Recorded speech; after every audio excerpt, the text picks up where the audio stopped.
നമസ്കാരം. തദ്ദേശ തെരഞ്ഞെടുപ്പിന്റെ പ്രചരണ കാലത്ത് ബി.ജെ.പി. തിരുവനന്തപുരത്ത് നൽകിയ ഒരു വാഗ്ദാനമുണ്ട്.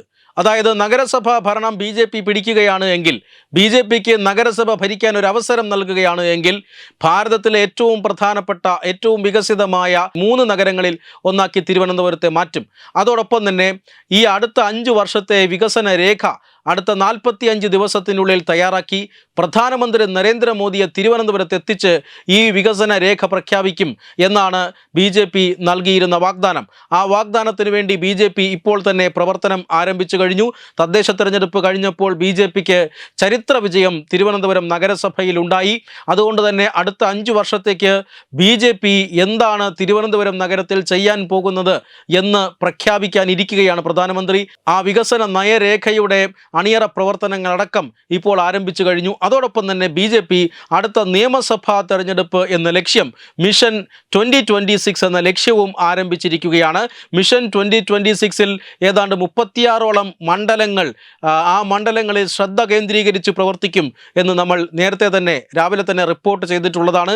അതായത് ഈ 36 മണ്ഡലങ്ങളിൽ തദ്ദേശ തെരഞ്ഞെടുപ്പിൽ ബി.ജെ.പി. വലിയ മുന്നേറ്റമുണ്ടാക്കി. ഈ മുന്നേറ്റം സീറ്റാക്കി മാറ്റുക എന്നതാണ് ബി.ജെ.പിയുടെ മിഷൻ 2026. അതുകൊണ്ട് തന്നെ പ്രധാനമന്ത്രി തിരുവനന്തപുരത്ത് വരുമ്പോൾ ഈ മിഷൻ 2026 കൂടി ഉൾപ്പെടുത്തുക എന്നതാണ് ബി.ജെ.പി. ഇപ്പോൾ ലക്ഷ്യം വയ്ക്കുന്നത്. അതായത് ഈ പറയുന്ന മണ്ഡലങ്ങളിൽ ഏറ്റവും പ്രധാനപ്പെട്ട മണ്ഡലങ്ങൾ ഉൾപ്പെടുത്തിക്കൊണ്ട് ആദ്യഘട്ട സ്ഥാനാർത്ഥി പട്ടിക പോലും ഒരുപക്ഷെ പ്രധാനമന്ത്രി നരേന്ദ്രമോദി പ്രഖ്യാപിച്ചേക്കാം എന്ന ഒരു സാഹചര്യമാണ് ഇപ്പോൾ നിലവിലുള്ളത്. നേമം പോലുള്ള, കഴക്കൂട്ടം പോലെയുള്ള നിയോജക മണ്ഡലങ്ങളിൽ സ്ഥാനാർത്ഥികൾ ആര് എന്നിപ്പോൾ തന്നെ ഏതാണ്ട് പ്രഖ്യാപിക്കപ്പെട്ട് കഴിഞ്ഞിരിക്കുന്നു. നേമത്ത് താൻ മത്സരിക്കുമെന്ന് സംസ്ഥാന അധ്യക്ഷൻ രാജീവ് ചന്ദ്രശേഖർ തന്നെയാണ് പ്രഖ്യാപിച്ചത്. കഴക്കൂട്ടത്ത് മത്സരിക്കാൻ താല്പര്യമുണ്ട് എന്ന് വി മുരളീധരനും അറിയിച്ചിട്ടുണ്ട്. ഇവർ രണ്ടുപേരും ഏതാണ്ട് ഈ സീറ്റുകൾ ഉറപ്പിച്ചു എന്നാണ് ലഭിക്കുന്ന സൂചന. അതുകൂടാതെ അരൂരിൽ ശോഭാ സുരേന്ദ്രൻ, ചെങ്ങന്നൂരിൽ സന്ദീപ് വചസ്പതി, കാട്ടാക്കടയിൽ CK കൃഷ്ണദാസ്, ഇങ്ങനെ നിരവധി നേതാക്കന്മാരെ ഉൾപ്പെടുത്തിക്കൊണ്ട് ബി.ജെ.പി. അവരുടെ A ക്ലാസ് മണ്ഡലങ്ങളിൽ ജനുവരി 2ാം വാരത്തോടുകൂടി, അതായത് പ്രധാനമന്ത്രി നരേന്ദ്രമോദി തിരുവനന്തപുരത്തേക്ക് വരുന്ന തീയതി അതിനെക്കുറിച്ച് ഏകദേശ രൂപമായിരിക്കുകയാണ്. എന്ന് പറഞ്ഞാൽ ജനുവരി 2ാം വാരം പ്രധാനമന്ത്രി നരേന്ദ്രമോദി തിരുവനന്തപുരത്തെത്തും. അത് തിരുവനന്തപുരത്തിൻ്റെ വികസന നയരേഖ പ്രഖ്യാപിക്കുന്നതിനോടൊപ്പം ബി.ജെ.പിയുടെ A ക്ലാസ് മണ്ഡലങ്ങളിലെ സ്ഥാനാർത്ഥികളെ കൂടി പ്രധാനമന്ത്രി പ്രഖ്യാപിക്കും എന്നാണ് ഇപ്പോൾ ലഭിക്കുന്ന സൂചന. അങ്ങനെ പ്രഖ്യാപിച്ചാൽ തീർച്ചയായും ബി.ജെ.പിയുടെ നിയമസഭാ പ്രചരണ പരിപാടികൾക്ക് തുടക്കം കുറിക്കുകയാണ്.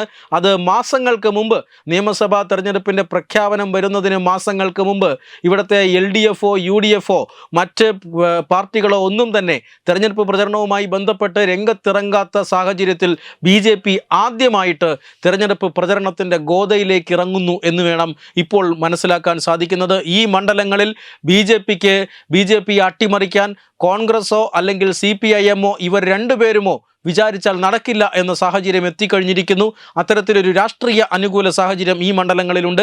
അതുകൊണ്ട് തന്നെ ഈ മണ്ഡലങ്ങളിൽ ഇപ്പോൾ തന്നെ നേരത്തെ സ്ഥാനാർത്ഥിയെ പ്രഖ്യാപിച്ച് മുന്നോട്ട് പോവുക എന്ന തന്ത്രമാണ് ഇപ്പോൾ ബി.ജെ.പി. പയറ്റാൻ പോകുന്നത്. മാത്രമല്ല, ഈ വരാൻ പോകുന്ന നിയമസഭാ തെരഞ്ഞെടുപ്പിൽ കേരളത്തിലെ ബി.ജെ.പി. പൂർണ്ണമായും ഡൽഹി മോഡൽ തന്ത്രങ്ങൾക്ക് തന്നെയാണ്. കേന്ദ്ര ബി.ജെ.പിയുടെ അല്ലെങ്കിൽ ഉത്തരേന്ത്യൻ സംസ്ഥാനങ്ങളിൽ ബി.ജെ.പി. നടപ്പിലാക്കിയിട്ടുള്ള, ദില്ലിയിലും അതുപോലെ തന്നെ ഹരിയാനയിലും മഹാരാഷ്ട്രയിലും ഒക്കെ ബി.ജെ.പി. നടപ്പിലാക്കിയിട്ടുള്ള തന്ത്രമാണ് ഇപ്പോൾ കേരളത്തിലും നടപ്പാക്കാൻ ഉദ്ദേശിക്കുന്നത്. അതായത് ജയിക്കാൻ സാധ്യതയുള്ള മണ്ഡലങ്ങൾ മാത്രം കണ്ടെത്തുക, ആ മണ്ഡലങ്ങളിലേക്ക് ബി.ജെ.പിയുടെ എല്ലാവിധ പ്രയത്നവും എത്തിക്കുക, പ്രവർത്തകരും അതുപോലെ തന്നെ പണവും പ്രചരണ തന്ത്രങ്ങളും എല്ലാം ഈ മണ്ഡലങ്ങളിൽ ശ്രദ്ധ കേന്ദ്രീകരിക്കുക, അങ്ങനെ അവിടെ നിന്നും ഏത് വിധേനയും വിജയം പിടിച്ചെടുക്കുക എന്ന തന്ത്രമാണ് ഇപ്പോൾ കേരള ബി.ജെ.പിയും പയറ്റാൻ പോകുന്നത്. ആ നിലയ്ക്ക് A ക്ലാസ് മണ്ഡലങ്ങൾ അതൊരു 6ഓ 7ഓ മണ്ഡലങ്ങളായിരിക്കുമെന്നാണ് ആദ്യഘട്ടത്തിൽ ലഭിക്കുന്ന സൂചന. 36 മണ്ഡലങ്ങൾ പാർട്ടിയുടെ ശ്രദ്ധാകേന്ദ്രത്തിലുണ്ട്. ഇതിൽ A ക്ലാസ് മണ്ഡലങ്ങളുടെ സ്ഥാനാർത്ഥിയെങ്കിലും പ്രധാനമന്ത്രി നരേന്ദ്രമോദി ജനുവരി 2ാം വാരം തിരുവനന്തപുരത്തെത്തി പ്രഖ്യാപിക്കും. അതോടുകൂടി ബി.ജെ.പിയുടെ മിഷൻ 2026ൻ്റെ പ്രവർത്തനങ്ങൾക്ക് തുടക്കമാവുകയും ചെയ്യും. Web desk Thathumai news.